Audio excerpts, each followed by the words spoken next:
शाहिद जमील 15 मई तक Indian SARS-CoV-2 genomics consortia INSACOG के प्रमुख थे, अपने पद से इस्तीफा दे दिया। यह कमेटी दिसंबर में बनी थी।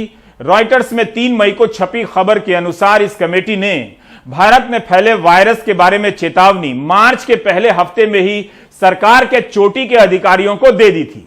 जरूर चेतावनी की लिखित कॉपी होगी, लेकिन भारत की जनता को कैसे मिलेगी?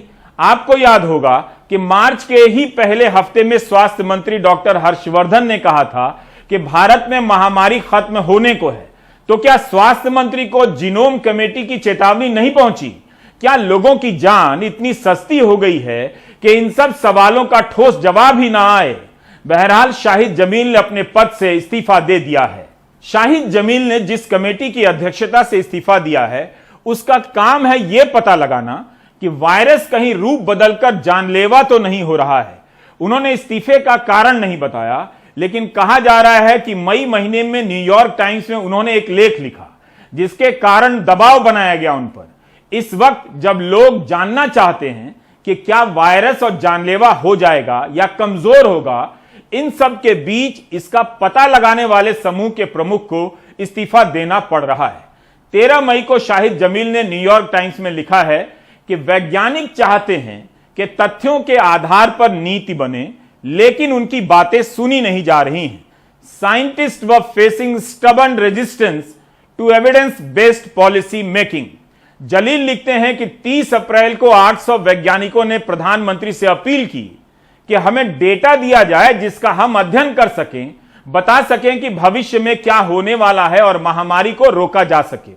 लेकिन डेटा के आधार पर फैसले नहीं हो रहे हैं, इसलिए भारत ने महामारी नियंत्रण से बाहर हो गई है और इस कारण लोगों की जो जानें जा रही हैं, उसका सदमा स्थायी रूप से बना रहेगा। भारत के 800 वैज्ञानिक प्रधानमंत्री मोदी को पत्र लिख रहे हैं कि हमें डेटा दिया जाए ताकि वायरस का अध्ययन कर सके।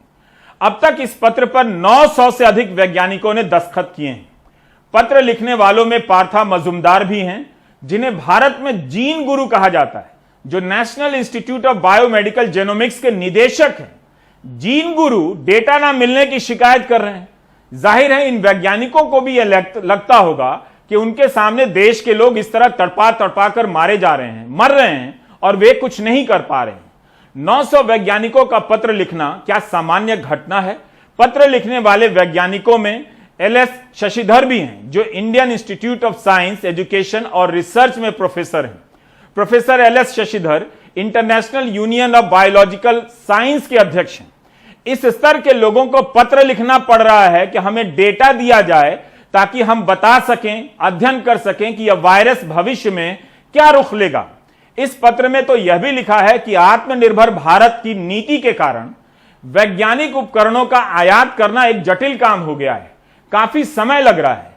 इसके लिए मंत्रालयों के सचिव से मंजूरी लेनी पड़ रही है। यही कारण है कि हम टेस्टिंग नहीं बढ़ा पा रहे हैं और ना हम वायरस की सटीक जीन सीक्वेंसिंग कर पा रहे हैं। हम मांग कर रहे हैं कि ऐसे अंकुशों को हटा लिया जाए।